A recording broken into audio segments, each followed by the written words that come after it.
समस्त भगवत भक्तों को जय जय सीताराम। मैं पंडित अतुल तिवारी आप सभी का यूट्यूब चैनल भक्त पथ अतुल तिवारी पर स्वागत करता हूँ। निवेदन करता हूँ आप लोग हमारे यूट्यूब चैनल भक्त पथ अतुल तिवारी सब सर्च करें, उसे सब्सक्राइब करें, लाइक करें। यहाँ पर श्री रामचरितमानस के बालकांड की सुंदर क्रमबद्ध रूप से कथाएं आपको मिलती रहेंगी। आप लोग नित्य श्रवण करते रहें, अन्य लोगों को शेयर करें जिससे कथाओं का लाभ समस्त जगत को प्राप्त होता रहे। पिछली कथा में हमने आपको सुनाया था, माता सती ने जब भगवान शंकर का अपमान होते हुए अपने पिता के यज्ञ में देखा तो वे सह नहीं पाई और कहने लगी, सुनो सभासद सकल मुनिंदा, कही सुनी जिन्हें शंकर निंदा। सो फल तुरत लहब सब काहू, भली भांत पछताब पिताहू। पिता को भी धिक्कारा है। सभी लोगों ने जिन्होंने भगवान शंकर के इस अपमान जनित अपमान के कारण ही, यह अपमान के लिए ही किया गया था, उस यज्ञ में भाग लिया।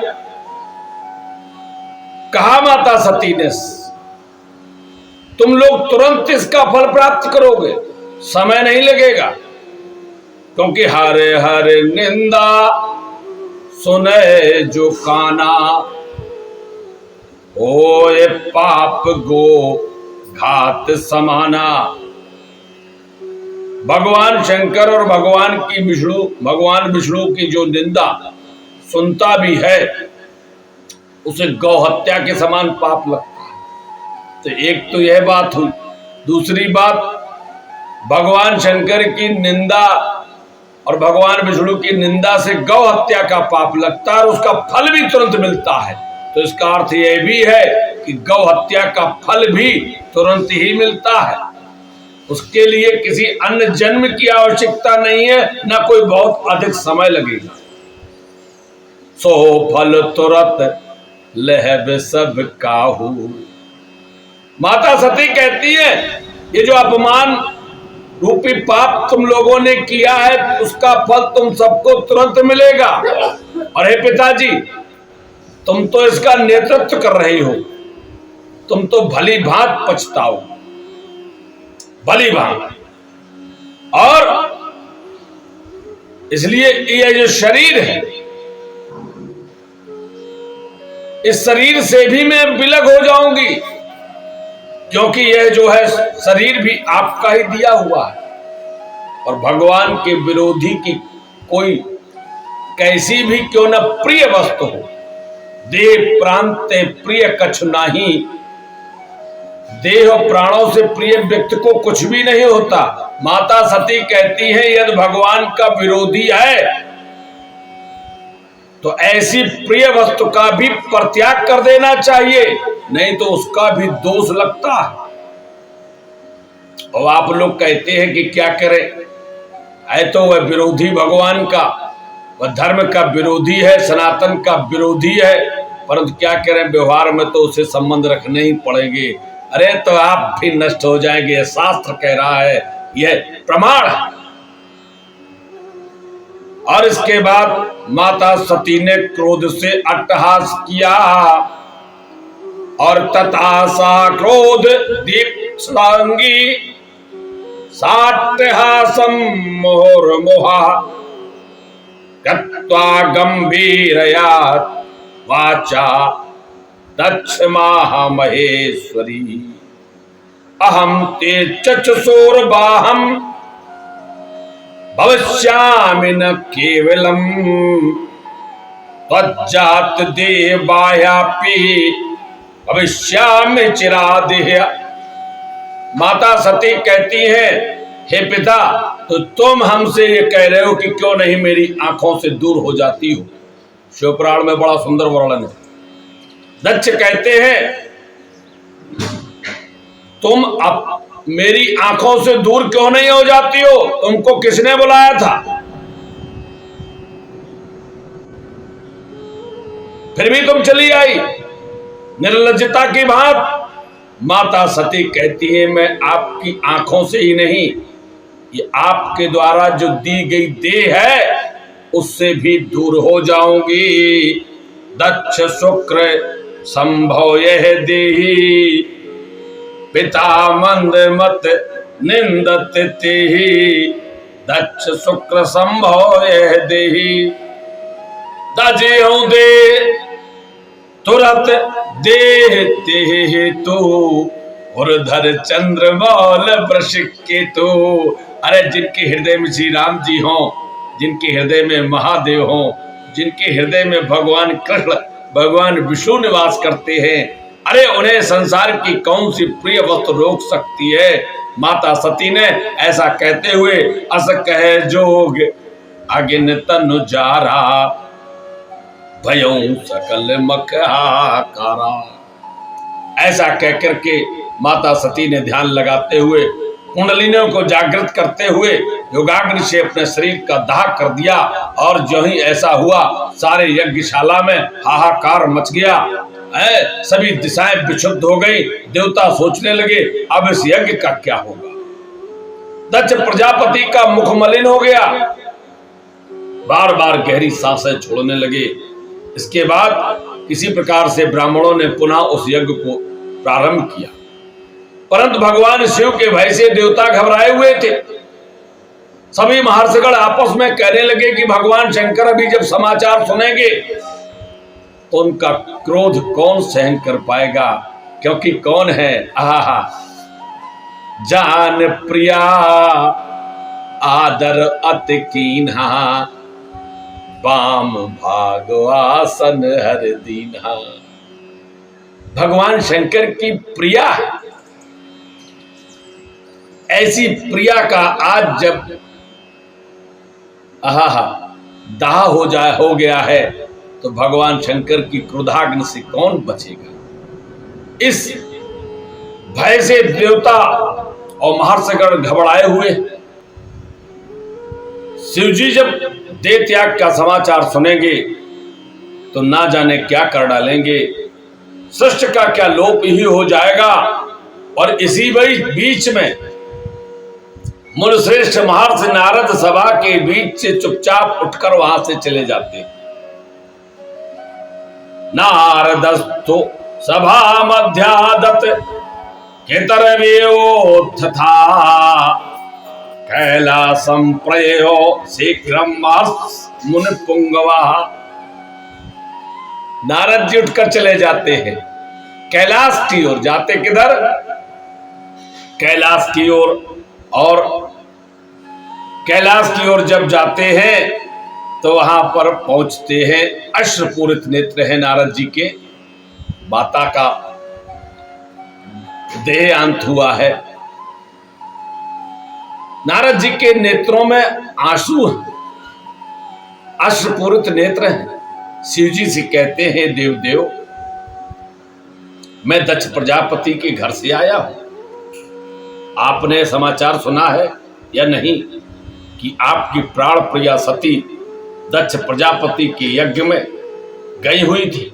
वहां वह आपकी निंदा सह नहीं पाई और क्रोधित होकर उन्होंने अपनी देह का परित्याग कर दिया है। और दक्ष सती सती ऐसा कहकर पुनः आक्षेप करके आरोप लगाते हुए पुनः यज्ञ में संलग्न हो गए। जो ही ऐसी वाणी सुनी भगवान शंकर ने प्रिया के जाने का समाचार सुना। शंकर जी व्याकुल हो कहने लगे मैंने तो पहले ही मना किया। विलाप करने लगे, हाँ सती मैंने कहा था, मेरी बात तुमने नहीं मानी, तुम्हें ऐसे स्थान पर नहीं जाना चाहिए था। तुम पिता के और परिजनों के मोह में चली गई क्या? तुम्हारे बिना मैं कैसे रहूंगा? अब मैं तुम्हारे बिना जीवित कैसे रहूंगा? इस शोक सागर में मुझे छोड़कर तुम चली गई, कहां चली गई? इथ नारद वक्त्रास सुत्राम दुख परम वचा। दुख से भरे हुए जब वचन ये सुने भगवान रोने लगे। रुरोध बहुधा शोका दे वस्त्र लोचना। हा हा सती गता क्वासी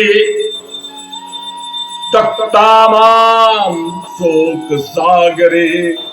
हा सती, मुझे शोक सागर में छोड़ करके तुम कहां चली गई हो, मुझे त्याग करके कहां चली गई हो। मैंने तुम्हारे मन का कार्य नहीं किया, क्या मुझसे क्रुद्ध होकर ऐसा काम किया है? तया बिना कथम बात जीवितम धारे हम। भगवान शंकर कहने लगे, आ सती, तुम्हारे बिना मैं इस कैलाश पर कैसे जीवित रहूंगा? क्या तुम इसी से लिए क्रोधित हो गई कि मैंने तुम्हें पिता के घर जाने से रोका था, या मैं तुम्हारे साथ नहीं गया, मैंने तुम्हारी बात नहीं मानी? क्या तुम इसी शोक से व्याकुल थी? ऐसा मैंने क्या अपराध कर दिया था? किम तम पितृगृहे गंतुम निखिद्धा बहुधा मया। तेन संजात रोखा माम पर यत्यजगता शिवे। ए शिवे, क्या उसी से रुष्ट होकर तुमने मेरा परित्याग कर दिया है? भगवान शंकर इस प्रकार से विलाप कर रहे। देखिए, राम जी भी ऐसे विलाप करते थे, शंकर जी भी ऐसे विलाप करते। विलाप करके राम जी ने भी दिखाया है कि हमें प्रिया का आदर कैसे करना चाहिए। जान प्रिया आदर अति कीन्हा। भगवान शंकर बैठे हैं, माता सती पहुंचती हैं, भगवान जानते हैं प्रिया आई है। आदर हमारे यहां कहा जाता कि नारी का सम्मान दिखो। गोस्वामी जी ने लिखा किस प्रकार से भगवान शंकर आदर करते हैं, आदर। और वहां पर राम जी भी क्या करते हैं? एक बार चुन कुसुम सुहाए, निज कर भूषण राम बनाए। सीत पहराए प्रभु सादर। यहां भी आदर शब्द का प्रयोग किया गया। यहां प्रेम शब्द का प्रयोग नहीं किया। प्रेम तो है, प्रेम में आदर है, सम्मान है, बराबरी है। और स्त्रियां कहती है आप मेरा आदर नहीं करते हो, या स्त्रियों को सम्मान नहीं मिला है। अरे हमारी सनातन संस्कृति को स्त्रियों को उच्च स्थान प्रदान करती है। सीत पहरा हे प्रभु सादर। आदर करते हैं भगवान। भगवान शंकर भी आदर करते हैं, आसन प्रदान करते हैं। लोग कहते हैं हमारे यहां स्त्रियों का सम्मान नहीं, स्त्रियों का बहुत सम्मान। राम जी भी विलाप करते हैं, खग मृग हे मधुकर श्रेणी, तुम देखी सीता मृग नैनी। कोबलय विपिन कुंत बन सरसा, बारिद तपत तेल जनु बरसा। जेहित रहे करत ते पीरा, उरग श्वास सम त्रिविध समीरा। कहे उतय कछ दुख घट होई, काह कहो ये जान न कोई। तत्व प्रेम कर मम अरु तोरा, जानत प्रिया एक मन मोरा। सो मन सदा रहत तोह पाही, जान प्रीत रस इतने माही। प्रभु संदेश सुनत वैदेही, मगन प्रेम तन सुध नहते ही। भगवान संदेशा भेजते हैं, माता जानकी को कहते हैं, हे जानकी, हमारे तुम्हारे प्रेम का जो तत्व है वह तो केवल मैं जानता हूं, या तुम जानती हो, या तो मेरा मन जानता है या तुम्हारा मन जानता है। कोई संसार वाला कैसे हमारे तुम्हारे प्रेम को जान सकता है? परंतु जब से तुम चली गई हो वह मन भी तो तुम्हारे साथ ही रहता है। भगवान शंकर व्याकुल है,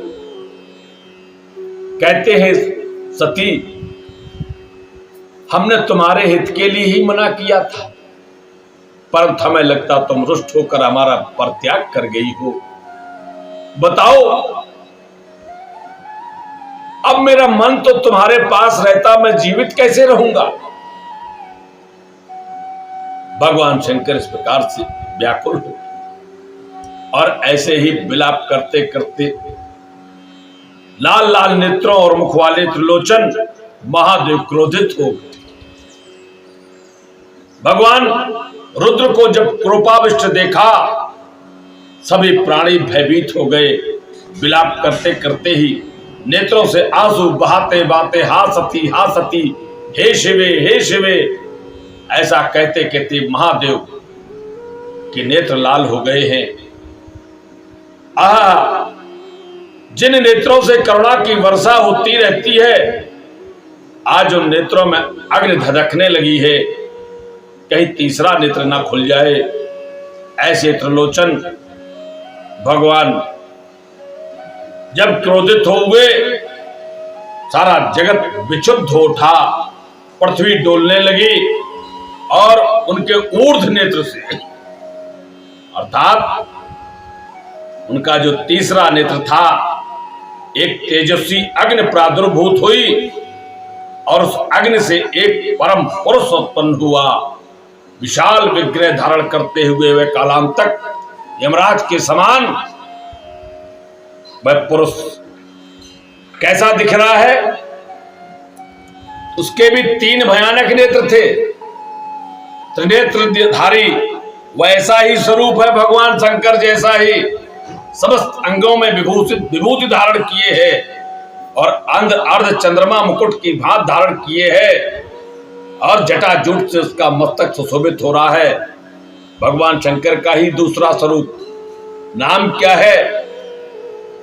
अभी भगवान शंकर उसका नामकरण करेंगे। वह पुरुष खड़ा हो गया, भगवान की प्रदक्षिणा की है 3 बार, हाथ जोड़कर कहा, पिताजी बताओ, आज्ञा दीजिए, बताओ तो आधे क्षण में चराचर ब्रह्मांड को मैं नष्ट कर डालूं, क्या आज्ञा है? कहते हैं, किम पिता कर्वायध्य ब्रह्मांडम सचराचरम नास्यामि छड़ा अर्धेन यज्ञनुभ्याम ददाश में। बताओ, मैं चराचर ब्रह्मांड को नष्ट कर डालूं? क्या इंद्र आदि शेष देवताओं को मैं बाल पकड़कर आपके सामने पटक दूं? विभो, आनयामि एवं मृत्युम नयाम वद चेद वो। आप कहें तो मैं यमराज को भी मार डालूं। महेशान, प्रतिज्ञा में महेशान, सत्यम सत्यम ब्रवीमिते यश्रुतम समनार्थाय कथयस्य महामहि। हे महेशान, यह मेरी प्रतिज्ञा है, मैं आपसे सच सच कह रहा हूं। जिसके समन के लिए आप मुझे कहेंगे, चाहे सुरश्रेष्ठ इंद्र भी क्यों ना हो। और क्या कहते हैं? तथैव समयिष्यामि अपशुक चक्रम सुरेश्वरम अप वैकुंठनाथस्य तत्सहायम करिष्यसि। कहते हैं, वह जो पुरुष उत्पन्न हुआ वह कहता है महादेव से, प्रभु मैं इंद्र को भी मार डालूं, भले ही चाहे वैकुंठनाथ विष्णु भी उनकी सहायता करने क्यों न चले आए। पर वह बचेगा नहीं। यदि वे सहायता करेंगे तो मैं आपकी आज्ञा से उन्हें कुंठित अस्त्र वाला कर दूंगा। तदा तम कुंठितास्त्रम चाकरिष्ये तवाज्ञा, आपकी यदि आज्ञा हो तो मैं वैकुंठनाथ को भी के शस्त्र को भी कुंठित कर दूंगा। ये बलशाली है। भगवान शंकर कहते हैं पहले मैं तुम्हारा नामकरण करूंगा, तुम्हारा नाम वीरभद्र होगा। वीरभद्र तम नामना वीरभद्रो अस प्रमथा नाम पतिम स्वयं, तुम प्रमथ गणों के अधिपत होगी। और लिखा भी है महावीरो भद्रा क्रतुफले प्रदाता वै पुरा कृताय ज्ञा ध्वंसा क्रतुपते सदेवा अधिगणा महाको पाजाता शिव गणे प्रधानो बल निधा मखम रक्षो देवा सकल समुदाय कुरु कृपा। ये वीरभद्र है। वीरभद्र शंकर से गणाग्रणी, शंकर जी के गणों के अग्रज हैं, अग्रणी है, नेता है, नेतृत्व करता है, अधिपति हैं। ऐसे वीरभद्र भगवान के चरणों में प्रणाम सभी को करना चाहिए। इनकी कृपा से आपके सारे कार्य संपन्न हो जाते हैं। ये विघ्न न डाले। एक गणेश भगवान और एक वीरभद्र भगवान, दोनों भगवान शंकर के पुत्र हैं। तो भगवान शंकर ने कहा अब आज्ञा यह है कि हे वीरभद्र, तुम दक्ष के नगर में जाकर शीघ्र ही उनका यज्ञ नष्ट कर दो।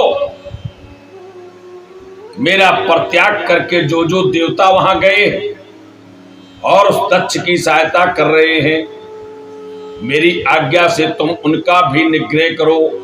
मेरी निंदा करने में संलग्न दक्ष प्रजापति के मुख को काट डालो। और हे पुत्र, तुम शीघ्र ऐसा करो, विलंब मत करो। गत्वा दक्षपुरम यज्ञम नाशे आशु ममा गया तत्सहायश्च ये देवा माम प्रत्यज्य चागता। मेरा परित्याग करके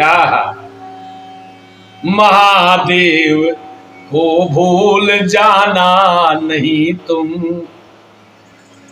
जो महादेव को भूल जाता उसकी दशा कैसी होती है, यह हम कल की कथा में आपको अवश्य बताएंगे, क्योंकि वीरभद्र भगवान का प्राकट्य हो गया है। अब इन्होंने क्या क्या पराक्रम किया यह हम आगे की कथा में बताएंगे। क्योंकि जो महादेव को भूल जाता है उसका कल्याण नहीं होता। इसलिए महादेव को भूल जाना नहीं तुम, किसी और से लो लगाना नहीं तुम। बनो वेद पाठी रहो ब्रह्मचारी, बनो वेद पाठी रहो ब्रह्मचारी, किसी और से लो लगाना नहीं तुम। वेद पाठी बनो, ब्रह्मचारी बनो, आज्ञाकारी बनो, धर्मचारी बनो, धर्म के मार्ग पर चलने वाले बनो, धर्मानुकूल आचरण करो, क्योंकि धर्म ही श्रेष्ठ है। और धर्म की प्रतिमूर्ति कौन है? भगवान शंकर हैं, क्योंकि इनके पास सब धर्मी है। नंदी बाबा है, इनको धर्म की प्रतिमूर्ति कहा गया है। सदा नंदी नंदी जगत पतधारी सुरपति महाधर्मो रूपा जन्मने बिहारी पशुपति। तो नंदी बाबा जो धर्म के स्वरूप है वह भगवान शंकर के चरणों में रहते। तो ऐसे महादेव को हम न भूल जाए, क्योंकि जो भूल जाता है उसकी दशा कैसी होगी। यह दक्ष के यज्ञ में जाने वालों के बारे में जब हम कथा में सुनाएंगे तो आपको पता चलेगा भगवान शंकर के विरोधी की क्या दशा होती है। इन्हीं शब्दों के साथ कथा को विराम। जय जय सीताराम।